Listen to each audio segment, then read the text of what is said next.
Vamos ficar de pé. Vamos receber o pastor Danilo, que vai estar ministrando aos nossos corações. Se você não louvou nessa noite, você vai louvar nas próximas noites, em nome de Jesus. Não fique triste não, tá? Cumprimento a amada igreja com a paz do nosso Senhor e Salvador Jesus Cristo. Estou bastante feliz, satisfeito, grato ao nosso Deus por estar aqui nesta noite na congregação do bairro Planalto, revendo irmãos e também ex-alunos e irmãos que todos têm uma marca muito especial em minha trajetória, revendo aqui o pastor também Célio, que nós conhecemos aí para mais de 10 anos, mas tem um casal, que esse casal, eles estão guardados em meu coração e estarão para sempre guardados, não só no meu coração, mas como de toda a minha família, porque eles têm um significado todo especial na minha história e eu tenho eles como uma referência. E quando eu vi hoje entrar aquele homem de cãs brancas ali pela porta, eu fiquei ainda mais alegre ainda e mais feliz e grato a Deus que está permanecendo, sustentando eles. Falo tudo isto de quem? Do casal William Neves, irmã Eunice Neves. Amém? Um casal que só eles sabem a trajetória que eles têm na minha vida. Glórias a Deus. Então, neste momento, amados irmãos, vamos abrir a Bíblia Sagrada em Atos capítulo 11. Atos capítulo 11, versículo 21. Atos capítulo 11, versículo 21. Deus tem colocado em meu coração essa noite falar sobre um tema: Deus envia, se responsabiliza e muda a história. Deus envia, se responsabiliza e muda a história.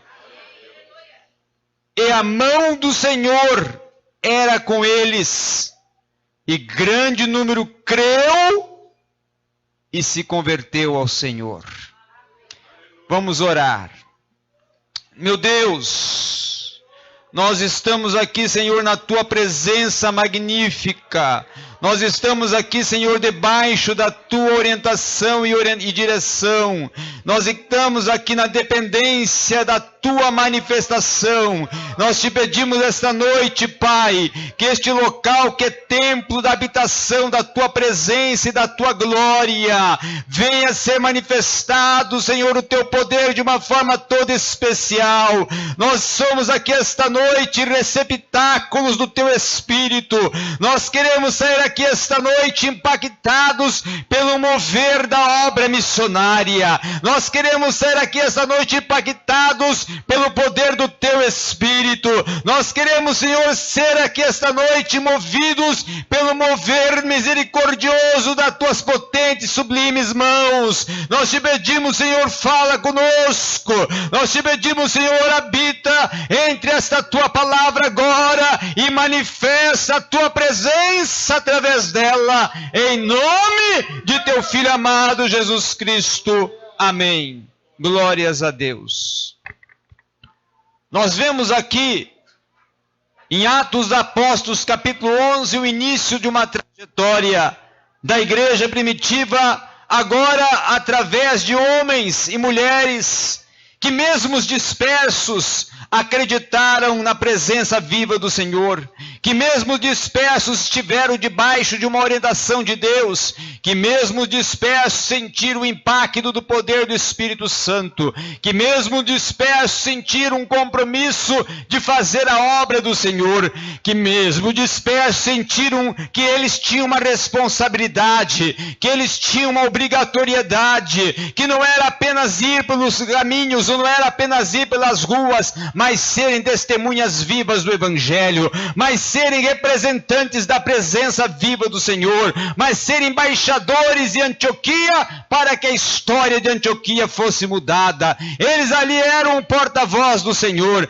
eles ali eram pessoas que iriam chegar naquele local não para serem mais uns, não para serem mais uma multidão, não para ser mais um grupo, não para ser mais alguém, mas eles estavam ali para ser ali alguém que ia mudar a história de Antioquia. Ali estava entre aqueles homens e aquelas mulheres a presença do Senhor, a mão do Senhor estava sobre eles, eles tinham passado pelo mover do Espírito Santo, o mesmo vento que tinha soprado lá no cenáculo já soprou sobre eles, o mesmo poder que foi derramado sobre os discípulos também tinha sido derramado sobre eles, o mesmo Espírito que operava estava operando em Pedro, estava operando em Lucas, estava operando em Tiago, estava operando em Mateus, estava operando em Jonas, estava operando em João, estava operando em Barnabé, agora também está operando sobre esses dispersos. Eles eram dispersos da perseguição de Estevão,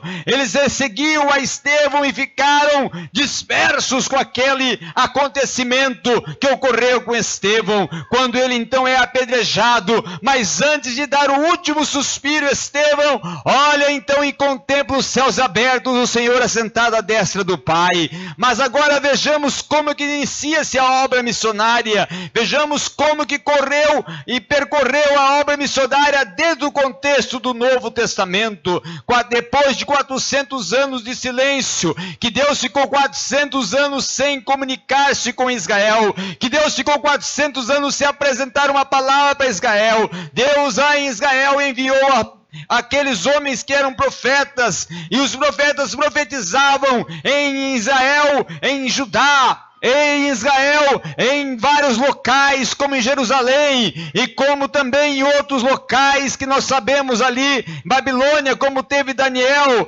e esses homens estavam ali com a responsabilidade de serem profetas àquela nação de Israel, de trazer a Israel uma realidade, de trazer a Israel uma consciência, de trazer a Israel um despertamento. Mas 400 anos se passaram em que Deus não falou mais com Israel. Pois depois que passou os 400 anos, depois de 400 anos que Deus não fala, Deus levanta um profeta, esse já na nova aliança, chamado João Batista. João Batista vem com uma mensagem dura, uma mensagem de cobrança, uma mensagem que quem sabe se fosse pregada hoje em nossos dias, não seria bem aceita. A mensagem de João Batista não era mensagem de autoajuda, a mensagem de João Batista não era mensagem de levantar o ego, a mensagem de João Batista não era mensagem de consolo, mas a mensagem de João Batista era mensagem de cobrança, era mensagem de exortação, era mensagem de colocar o homem contra a parede e falar: raça de víboras, arrependei-vos, porque é chegado o reino dos céus. E os homens começaram a falar: é este o Messias, já está chegando aqui entre nós o Messias. E então aí ele deu a primeira lição para os missionários, então ele deu a primeira lição para a obra missionária, então ele deu a primeira lição que nós vemos na Bíblia para aqueles que são chamados e por Deus enviados. Então os homens começam a apontar ele como Messias, e ele então se declara e diz o seguinte: olha, eu não sou nem digno de desatar as apargas dos pés daquele que vem após mim, eu batizo com água para o arrependimento, mas aquele que vem após mim, ele batizará com o Espírito Santo e com fogo. E mais uma coisa que agora é a marca, agora é o grande ensinamento para a obra missionária, agora é o grande ensinamento para os obreiros, agora o grande ensinamento para aqueles que foram chamados, que João Batista agora dá uma declaração que muda a história, agora João Batista dá uma declaração que ensina a obra missionária, que ensina a igreja, que ensina todos aqueles que foram enviados, porque ele chega e diz o seguinte: importa que eu diminua e ele apareça. Tem muitos hoje querendo aparecer, tem muitos hoje querendo ser, tem muitos hoje querendo estar entre as estrelas, tem muitos hoje querendo estar nos outdoors, mas João Batista muda a história e diz: a glória não é para o João Batista, o poder não é para o João Batista, o status não é para o João Batista, a dignidade não é para o João Batista, importa que o João Batista desça, para que ele seja levantado e conhecido, e a sua palavra expandida por toda parte da terra.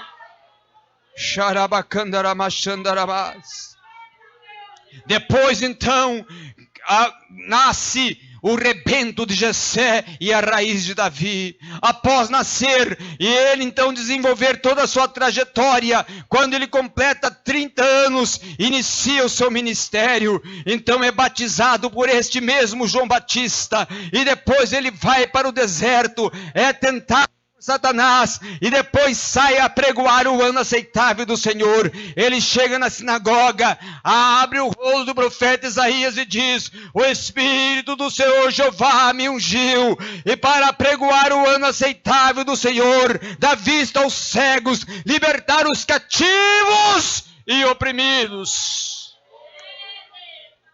E ele começa a passar por Jerusalém, e ele vai passando por Jerusalém, e vai mudando a história daquela cidade. Ele vai a Betânia, e ali em Betânia ele muda a história de um homem, que aquele homem já estava morto há 4 dias. Aquele homem já estava com a sua vida sem nenhuma mais continuidade.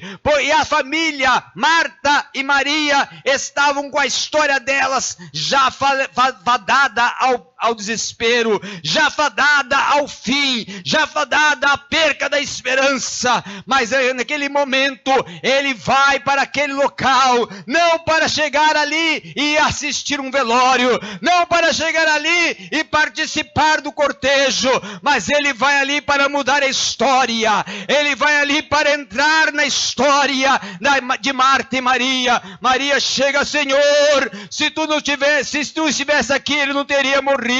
E ele fala para ela: se creres, verás a glória de Deus. Ele chega naquele momento agora, de frente ali, aquele local onde estava o corpo de Lázaro. É aquele momento ele diz: tirai a pedra. A pedra foi tirada. Ele deu a ordem que muda a história. Ele deu a ordem que muda todas as concepções. Ele chegou agora e disse: Lázaro, Lázaro, sai para fora. A história disse que tu estava morto, mas hoje eu sou a história e estou dizendo: você agora está sendo ressuscitado e a vida está voltando para ti. Xarabacandarabachandaramakanda.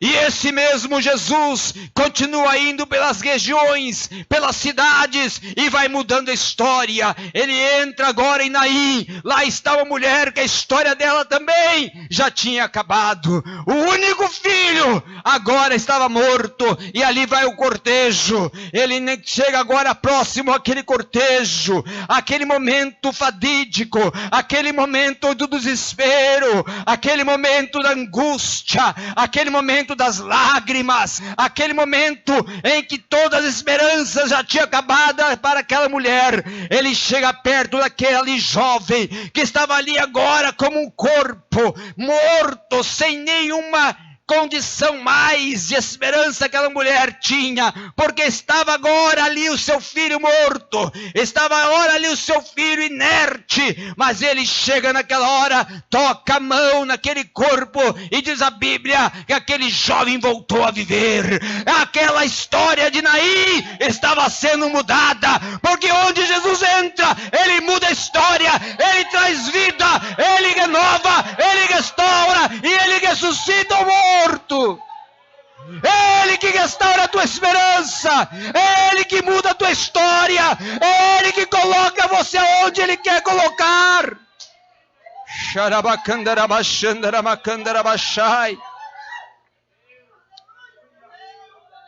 Mas um dia chegou que a cruz, esse homem teria que encontrar. Os profetas tinham profetizado que ele deveria ir à cruz. Ele mesmo tinha anunciado que ele deveria ir à cruz. Mas o dia da cruz chegou e ele foi crucificado. Naquele momento da crucificação, ele então ali naquele momento derrama o seu sangue. E vem o centurião e despecha agora um golpe de lança sobre o seu lado e sai água e sangue. E depois desse momento, ele então brada na cruz: está consumado. 3 dias passam e aí então cumpre-se o que ele mesmo já tinha declarado e que os profetas já tinham anunciado. Ele então agora ressuscita e a ressurreição se cumpre e ele agora então é o rebento, agora renovado, restaurado, ressuscitou. Ele agora é aquele que vive para todos sempre. Ele agora é aquele que venceu a morte. Ele agora é aquele que garante a vida eterna. Ele agora é o Salvador, aquele agora que a morte não tem mais domínio sobre ele, porque ele próprio venceu a morte e ressuscitou. A salvação está cumprida, o plano de Deus está cumprido, o projeto de Deus para a vida dele que tinha sido enviado, o verbo que se fez carne e habitou entre os homens estava cumprido. E agora então chegam próximos dias da sua ascensão. Ele reúne os seus discípulos e então começa a dar as últimas palavras. E ele disse: convinha que o Filho do Homem padecesse e fosse crucificado, ressuscitasse ao 3º dia, para que este evangelho e esta palavra de salvação e arrependimento fosse pregada a todas as nações, e vocês são as testemunhas. E agora ficai em Jerusalém, vão para Jerusalém, até que do alto sejais revestidos de poder. E para que então que Jesus estava falando essas palavras? Qual era o sentido dessas palavras? Qual era a tônica dessa orientação? Jesus estava dizendo para ali, naquele momento, para aqueles discípulos, 3 verdades. Primeira verdade: olha, não tem como fazer a minha obra, não tem como testificar, não tem como pregar, não tem como evangelizar, se eu, através do meu Espírito, não estiver no meio desta obra. Segunda verdade: eu estou indo, mas o meu Espírito vai vir e vai habitar entre vós e vai guiar e vai dirigir. Vocês vão pregar, mas quem vai convencer do pecado é Ele. Vocês vão pregar, mas quem vai libertar é Ele. Vocês vão pregar, mas quem vai batizar é Ele, porque é Ele que batiza. Xarabacandarabachandarabachandarabachai. E Ele foi ascendido aos céus. E agora a igreja começa a sofrer perseguição. Pedro é lançado na prisão, como está em Atos capítulo 4. Depois a igreja ora, e a oração muda a história de Pedro e João, que estavam presos, e eles são o quê? Soltos da prisão. Atos capítulo 5 ocorre o quê? Um homem pensou que podia enganar o Espírito Santo, chamado Ananias e Safira. E aí, o que acontece com eles? A morte vai cobrar a vida deles. Mas agora, quando nós vemos, Atos apresenta o mover pentecostal. Atos apresenta a obra missionária. Atos apresenta o início marcante e triunfante da igreja. Mas anos se passaram e a igreja perdeu o fulgor do poder do Espírito. Anos se passaram e houve e veio uma frieza espiritual sobre a igreja. 300, 400, 500 depois de Cristo, e a igreja não estava mais naquele impacto da igreja do primeiro século. Mas em 1855, Deus levanta um homem chamado Moody. E este homem agora lá na Inglaterra é impactado. Este homem então agora ele se muda para os Estados Unidos. A sua família agora está morando no norte da América. E este homem é chamado por Deus. Deus coloca nele um sentimento de almas. Deus coloca nele um sentimento de vidas serem impactadas pelo Evangelho. Moody vai agora a uma escola bíblica dominical e ali tinham apenas 17 alunos. Moody se apresenta para ser professor. O superintendente chega e diz: olha, aqui tem 12 professores e são 17 alunos. Você ainda quer ser mais um professor? Mas eu vou fazer um desafio contigo. Se domingo que vem você vier aqui e trouxer alunos para você ensinar, você vai poder lecionar a aula para eles. Moody então saiu ali impactado, pegou 6 crianças de rua, e quando foi no próximo domingo, ali estava Moody com 6 crianças, e ele deu a aula para aquelas crianças. Semanas se passaram, e de 6 passou para 30, meses se passaram, de 30 passou para 100, anos se passaram, de 100 passou para 300, depois de 6 anos, Moody não tinha mais 6, mas tinha 1.500 alunos, e 86 salas, e vários professores, e um prédio, pregando e ensinando a palavra de Deus. Sabe por quê? Porque Moody acreditou que Deus muda a história, porque Moody acreditou que Deus cuida daquele que se coloca na brecha, porque Moody acreditou que Deus levanta, e Deus usa, e Deus ainda é o Deus que impacta as nações.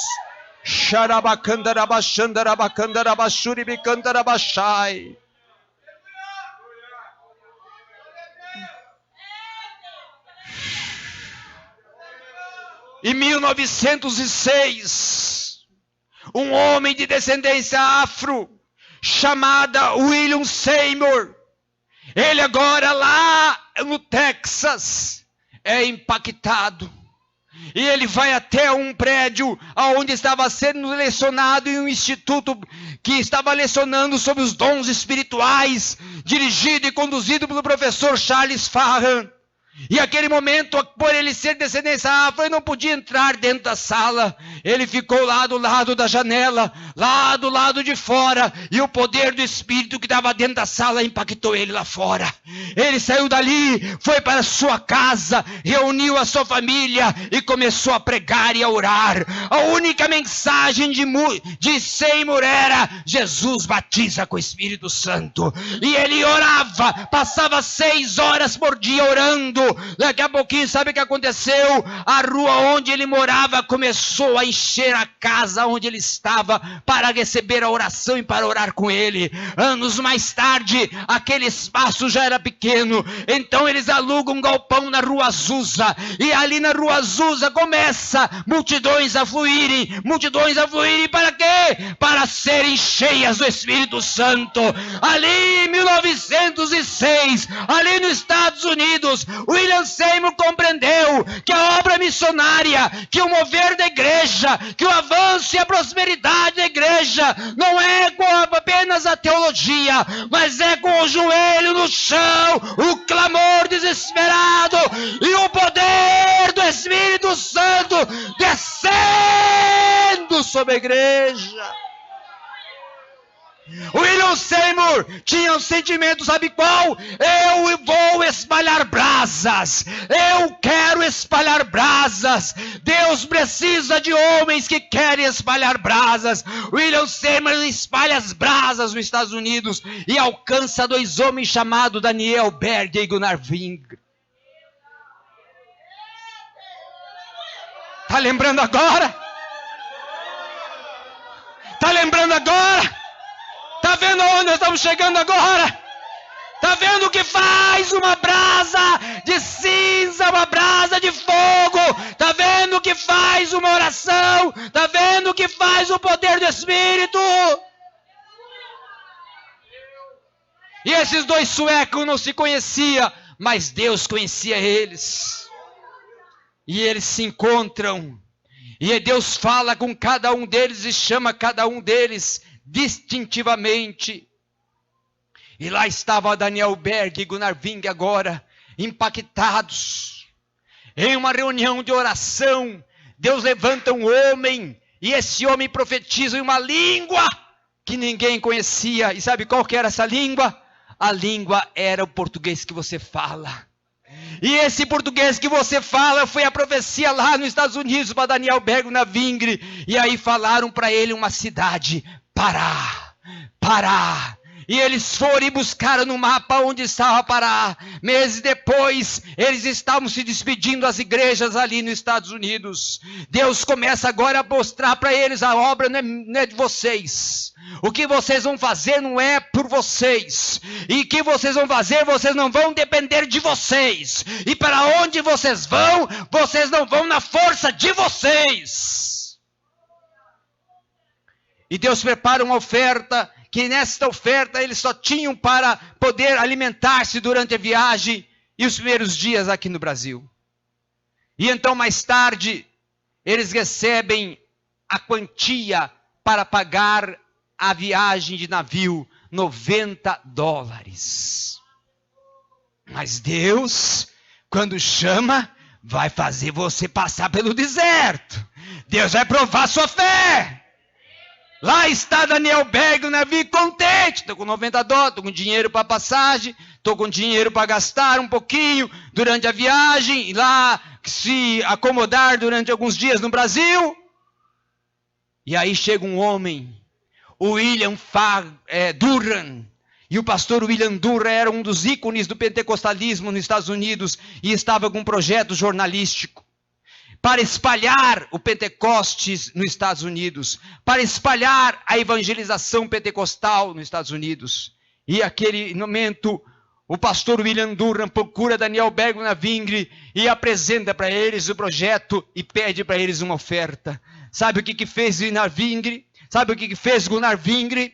Gunnar Ving acreditou: o Deus que está nos enviando é o Deus que se responsabiliza. Vou fazer uma loucura. E ele pega os $90. Deus gosta de homens que façam loucuras por ele. E ele pega os $90 que ele tinha para a viagem e entrega na mão do pastor William Durham. E agora? Não tem mais dinheiro para passagem? Que loucura você fez? Quem sabe pensou ele e pensou Daniel Berg. 3, 4 dias se passaram. E Deus fala com um pastor em uma visão à noite. E esse pastor tinha conhecido Gunnar Ving em uma convenção, falando: olha, entrega uma oferta para o meu filho que está indo para o Brasil. Dias se passam e ele então coloca essa oferta em uma carta. Vai indo agora ele em Nova York levar essa carta para o correio, porque pensava ele que esses 2 missionários, Daniel Berg e Gunnar Ving, estavam lá na cidade aonde morava e William Beck. E naquele momento, quando ele está indo para o correio, ele encontra no meio do caminho Daniel Berg e Gunnar Ving. Porque Deus não é Deus de coincidência, mas é Deus de providência. É Deus que te prova, mas é Deus que na hora abre a porta. É Deus que muda a história. E aquele pastor chega para eles, cumprimenta eles e fala: olha, eu tive uma visão durante a noite, quando estava dormindo. Deus me impactou para trazer e enviar uma oferta para vocês. Mas como vocês já estão aqui, toma, Gunnar Ving, está aqui a oferta que Deus mandou te entregar. E ele então, Gunnar Ving, agora abre aquele envelope. Sabe quanto que tinha dentro do envelope? Os $90 que ele tinha dado em oferta para a obra missionária. Ei!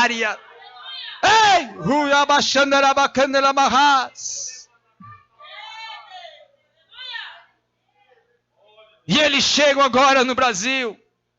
Não conheciam o idioma, mas Deus que enviou é o Deus que ensina o idioma. Não conhecia a cultura, mas Deus é o Deus que muda e adapta você à cultura. Não conheciam a alimentação, mas Deus encaixa você no projeto dele. e começaram a pregar a palavra, e Deus foi curando, Deus foi libertando, ainda pregando em uma igreja batista. Não eram bem aceitos, por quê? Porque eles pregavam uma palavra que os batistas não estavam aceitando naquela época, que era a palavra do poder do Espírito Santo e o batismo com o Espírito Santo. Então sabe o que acontece? Eles são expulsos da igreja batista. Mas só que Deus tinha um projeto. E eles vão e oram por uma mulher chamada Celina de Albuquerque. Aquela mulher estava com um problema grave nas pernas, estava aleijada das pernas. Eles oram para aquela mulher é restaurada e curada daquelas pernas. 2 dias depois, aquela mulher estava orando, 1h da madrugada, e o mover pentecostal lá de Jerusalém chega no Brasil, e aquela mulher é batizada com o Espírito Santo. Era a primeira pessoa em solo brasileiro que o Espírito Santo agora estava impactando para mudar a história do Brasil. 2 dias depois, a mesma companheira e amiga dela em orações também é batizada com o Espírito Santo, Maria Nazaré. E então o Evangelho, o sopro do Espírito, começa a ser as brasas, o fogo espalhado no norte do Brasil, no sul do Brasil, no centro-oeste do Brasil, e chega no Triângulo Mineiro, e em 1932, aqui nessa cidade, entra um homem impactado pelo poder do Espírito, Joaquim Honório Tostes, e ele prega a palavra, e aqui nessa terra é semeado o Evangelho, a água do céu desce sobre essa semente, e hoje está aqui o fruto do trabalho dele. Sabe por quê? Porque Deus muda a tua história.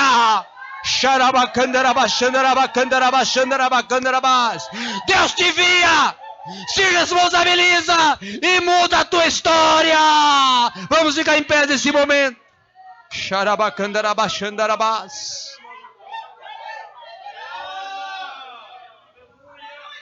Deus te envia.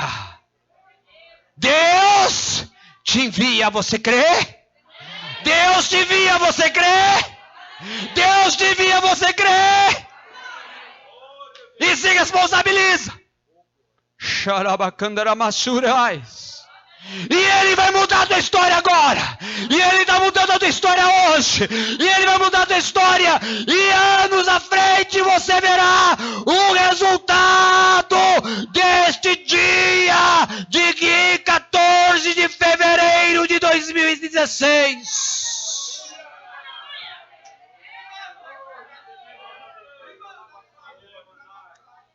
Ele é o autor da história. Ele é o autor de cada palavra dos capítulos do livro da tua história.